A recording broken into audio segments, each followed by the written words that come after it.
Hello दोस्तों, बहुत बहुत स्वागत है आप सभी का मेरे इस यूट्यूब चैनल पे। तो बात करेंगे WPL के बारे में, साथ ही WTC का फाइनल भी एक तरीके से शेड्यूल हो चुका है ऑस्ट्रेलिया और इंडिया के बीच, जो कि 7 जून से खेला जाना है 11 जून तक किंगस्टन ओवल लंदन में। तो उसके बारे में बात करेंगे, लेकिन सबसे पहले बात करेंगे WPL के बारे में, क्योंकि लगातार पाँचवीं मैच जो कि वो रॉयल चैलेंजर्स बैंगलोर की वोमेन जो कि वो हार चुकी है, और एक तरीके से उनका सफ़र जो कि है वो अब इस WPL में कहीं एक तरीके से ख़त्म है। दिल्ली कैपिटल्स के साथ उनका आज मैच था। और बात करें अगर स्कोर कार्ड की, तो बहुत ज़्यादा स्कोर बनाया नहीं था। एक बार फिर से स्मृति मंदाना जो स्टार बैटर हैं इंडिया की और WPL में RCB के लिए भी, एक बार फिर से फेल हो गई। और उसके बाद अब देखो वही जो उनके साथ होता है कि सोफी डिवाइन थोड़ा सा रन बनाती है, फिर एलिस पेरी रन बनाती है, तो उसके चलते 150 पर 4 हो गया। जो RCB की टीम है, आज ऋचा घोष ने भी अच्छी खासी कंट्रीब्यूशन दी, लेकिन जवाब में दिल्ली कैपिटल्स ने आखिरी ओवर में जाके एक बहुत ही रोमांचक मैच जीत लिया है, जिसमें 6 विकेट उनके अभी भी हाथ में थे और 2 बॉल बाकी हुई थी। तो अगर स्कोर कार्ड की बात करें RCB के तरफ से, अगेन देखिए 15 बॉलों में 8 रन, स्मृति मंदाना एक और फेलियर लेके जा रही है, और कहीं ना कहीं बहुत ज़्यादा निराश होंगी जिस तरह से ये WPL में उनका परफॉर्मेंस रहा है। सूफी डिवाइन अगेन एक हल्की सी स्टार्ट देती है, बट उसके बाद वो आउट हो जाती है 19 बॉलों में 21 रन। इसके बाद एलिस पेरी नॉट आउट है और 52 बॉलों में 67। स्ट्राइक रेट थोड़ा सा कम है, लेकिन दूसरे एंड से भी कोई रन नहीं बना रहा है, तो एक एंड से वो खड़ी हुई थी। उसके अलावा हैदर नाइट 12 बॉलों में 11 रन, एक मतलब इनिंग्स जिसको वो शायद भूलना चाहेंगे, क्योंकि 12 बॉलों में वो 30-35 बनाने का दम रखती है, लेकिन 11 रन सिर्फ उन्होंने बनाए, सिर्फ एक चौका। नीचे से ऋचा घोष ने बढ़िया फिनिश किया, 16 बॉल में 37 रन, जो जिस काम के लिए उनको एक तरह से RCB ने पिक किया था वो आखिरकार उन्होंने किया। 3 चौके 3 छक्के मारे, लेकिन बाद में आप देखो कि ये जो रन चेस था उसमें आप देखो स्टार्ट भी बढ़िया किया RCB ने। शेफाली वर्मा गोल्डन डक पे आउट हो गई। मैग लाइनिंग भी बहुत ज़्यादा कुछ कर नहीं पाई, 18 बॉल में 15 रन, सिर्फ एक चौका। लेकिन फिर उनका जो मिडिल ऑर्डर था वो टेस्ट होना था, क्योंकि अभी तक मैग लाइनिंग या शेफाली वर्मा उनको एक तरह से मैचेस जिता रही थी, लेकिन अब देखो जो मिडिल ऑर्डर में बैटर आई, अलीशा कैप्सी ने 24 बॉल में 38 किए। इसके अलावा रॉड्रिगेस ने 32-28 बॉलों में, और उसके बाद देखो मारिजना का 32 में 32, वो थोड़ी से एंकर टाइप का इनिंग्स खेल गए, लेकिन अंत में जो एक मैच विनिंग और मैच डिफाइनिंग नॉक था वो था जेस जॉनसन, जो उनका ऑलराउंडर है। 15 बॉलों में 29 रन, 4 चौके और एक छक्का जो उन्होंने आखिरी ओवर में मारा रेणुका ठाकुर को, वो एक तरह से की मोमेंट था। और अंत में एक छक्का और फिर एक चौका मार के उन्होंने एक तरह से मैच फिनिश कर दिया। तो अब देखिए बॉलिंग वाइज भी देखो RCB कुछ खास नहीं। मेगन शूट ने एक आउट किया और एक प्रीति बोस ने, और आशा शोभना जिन्होंने 2 आउट किए। जब दिल्ली कैपिटल्स बॉलिंग कर रही थी तो उन्होंने 4 आउट किए थे, जिसमें शिखा पांडे ने 3 आउट किए थे और एक विकेट तारा नोरिश को मिला था।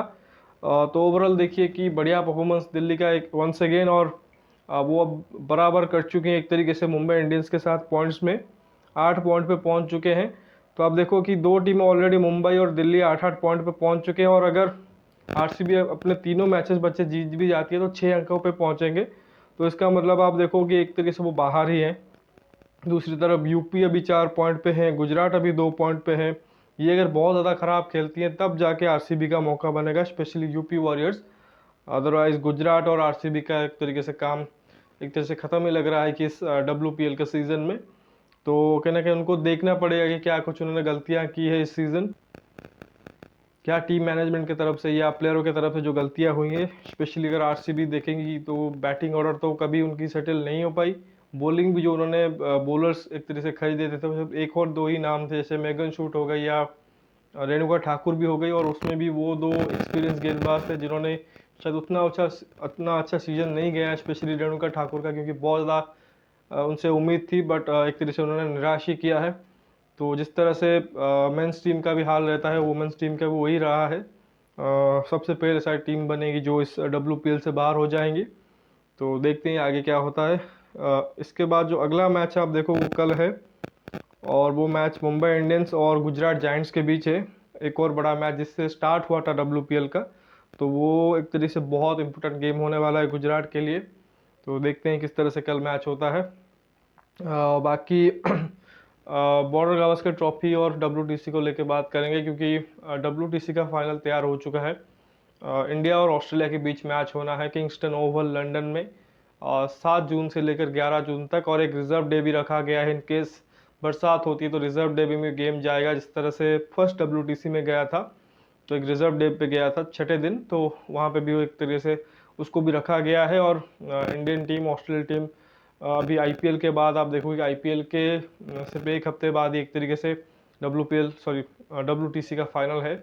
तो जो आज प्रेस कॉन्फ्रेंस हुई रोहित शर्मा के, तो उसमें उन्होंने कुछ WTC को लेके बहुत कुछ अच्छे इन्फॉर्मेशन दिए और किस तरह से वो प्लानिंग चल रही है। क्योंकि एक तो झटका लग चुका है इंडिया को, क्योंकि श्रेयस अय्यर अभी इंजर्ड हो चुके हैं ऑलरेडी, जसप्रीत बुमराह बाहर है, ऋषभ पंत इंजरी की वजह से बाहर है, जो 2 की प्लेयर हैं जो WTC के फाइनल में की फैक्टर होते उस कंडीशन में इंग्लैंड के, कहीं ना कहीं वो दोनों मिसिंग थे। अब श्रेयस अय्यर जो कि अपने आप को एस्टेब्लिश कर रहे थे टेस्ट टीम में मिडिल ऑर्डर बैटर, उनको भी इंजरी की वजह से अब बाहर होना पड़ा है। और जो खबर ये है कि शायद 2-2.5 महीने के लिए वो बाहर हो सकते हैं। ऐसे में ये ODI सीरीज जो कि ऑस्ट्रेलिया के साथ है वो मिस कर रहे हैं, IPL का भी कुछ पार्ट मिस कर सकते हैं, और अभी WTC फाइनल का भी पता नहीं है। तो दूसरी तरफ आप देखो कि जिस तरह से ऑस्ट्रेलियन टीम तैयार है, क्योंकि उनका ऑलमोस्ट देखिए कि जब वो इंग्लैंड में खेलेंगे WTC फाइनल, उनका टीम ऑलरेडी रेडी है। तो अभी भी अगर आप उनका प्लेइंग 11 कहो तो आप इजीली बता पाओगे। सिंपल चीज़ है कि शायद उसमें डेविड वार्नर आ जाएंगे ओपनर में और ट्राविस हेड मिडिल ऑर्डर में चले जाएंगे हैंड्सकम के जगह नंबर 5 पे। और फिर आप देखोगे कि पैट कमिंस और जॉस हेजलवुड जो उनके 2 स्पिनर हैं, मैट कुनेमन और टॉड मर्फी के जगह पे आ जाएंगे। अदरवाइज बाकी टीम सेम रहेगी, लेकिन इंडिया के लिए दिक्कत होगी, क्योंकि अब उनको देखना है कि पेस कॉम्बिनेशन क्या होगा, और साथ ही अगर श्रेयस अय्यर नहीं है तो फिर नंबर 5 पे बैटिंग कौन करेगा। और विकेट कीपिंग भी एक मतलब प्रॉब्लम रहेगी, क्योंकि KS भरत अभी तक निराश ही उन्होंने किया है बल्ले से भी और विकेट कीपिंग से भी। तो क्या वो ईशान किशन के पास जाएंगे, या ये भी खबर है कि शायद KL राहुल को वो ट्राई कर सकते हैं एज मिडिल ऑर्डर बैटर और विकेट कीपर, या सूर्य कुमार यादव को श्रेयस अय्यर के जगह पे लाएंगे। तो काफ़ी कुछ चीज़ें जो कि रोहित शर्मा को डिसाइड करना है। लेकिन जो प्रेस कॉन्फ्रेंस हुआ ओबियसली उन्होंने इस बॉर्डर गावस्कर ट्रॉफी के बारे में पर्टिकुलरली बात की, विराट कोहली के बारे में जो उन्होंने बढ़िया इनिंग्स खेली उसके बारे में, जो गेंदबाजों का कंट्रीब्यूशन रहा तब उसके बारे में बात की। लेकिन जो बड़े पॉइंट्स थे वही थे WTC को लेके जो प्रिपरेशन की। तो उन्होंने यही कहा कि हम जो भी जितने भी हमारे खिलाड़ी हैं जो WTC में फाइनल में खेलेंगे, जो भी प्लेयर है वो अपने रेस्पेक्टिव फ्रेंचाइजी में खेल रहे हैं, उनका एक तरीके से खास मॉनिटर किया जाएगा कि किसका फिटनेस किस प्रकार से है। तो वो रेगुलरली टच में रहेंगे खिलाड़ियों के। और साथ ही उन्होंने अपने जो पेस गेंदबाज है उनको भी इंस्ट्रक्शन दिया है कि आप ड्यूक बॉल जो कि यूज़ होना है इंग्लैंड के कंडीशन में, उससे प्रैक्टिस कीजिए IPL के दौरान। मतलब आप अपने गेम्स तो खेलिए, मैचेस जो IPL के होते हैं, साथ ही में जब प्रैक्टिस कर रहे हो तो ड्यूक के बॉल से भी वहाँ पे आप प्रैक्टिस करो। और जैसा पिछले बार भी हुआ था कि काइल जेमिसन जब आए थे RCB में खेलने के लिए WTC 2021 के दौरान, तो वो लेके आए थे वो बॉल और वो प्रैक्टिस कर रहे थे अपने नेट्स में। तो वैसा इंस्ट्रक्शन इंडियन तेज गेंदबाजों की भी अपने मैनेजमेंट के द्वारा मिला है। और साथ ही एक और चीज़ उन्होंने कहा है कि जो गैप है WTC के फाइनल और IPL फाइनल के बीच वो सिर्फ 6-7 दिन का ही है। तो ऐसे में थोड़ा सा और वक्त शायद उनको चाहिए होगा। तो वैसे में उन्होंने कहा है कि जो लीग स्टेज है वो 21 मई को ख़त्म हो जाएगा। तो ऐसे में आप देखोगे कि 4 टीमों को छोड़ दे बाकी 6 टीमें जो कि वो अवेलेबल हो जाएंगी, क्योंकि 6 टीमें एक तरीके से बाहर हो जाएंगी लीग स्टेज से ही। तो वैसे में अगर वो जो प्लेयर वो बाकी के 6 टीमों में होंगे जो टेस्ट टीम का हिस्सा होंगे, कहीं ना कहीं उनको ही आप देखोगे कि अगले 1-2 दिन के अंदर अंदर ही, मतलब 22-23 को ही वो हो सकता है UK के लिए रवाना हो जाए, और वहाँ पे एडिशनल उनको 7-8 दिन एक तरीके से प्रैक्टिस करने को मौका मिलेगा, जो कि एक बेटर प्लानिंग के लिए एक बेटर फेज होगा इंडियन टीम के लिए, और जिसके लिए शायद रोहित शर्मा ने वही चीज़ कहा है। तो देखते हैं किस तरह से ये चीज़ें घटती हैं। लेकिन फिलहाल आप देखो टेस्ट श्रृंखला एक तरह से ख़त्म हुआ है, और अभी आप देखो ODI श्रृंखला स्टार्ट होना है। इसके बाद 3 ODI इंडियन टीम को ऑस्ट्रेलिया के साथ खेलना है, और उसके बाद देखोगे 2-2.5 महीने तक IPL चलेगा। और फिर IPL द मोमेंट ख़त्म होता है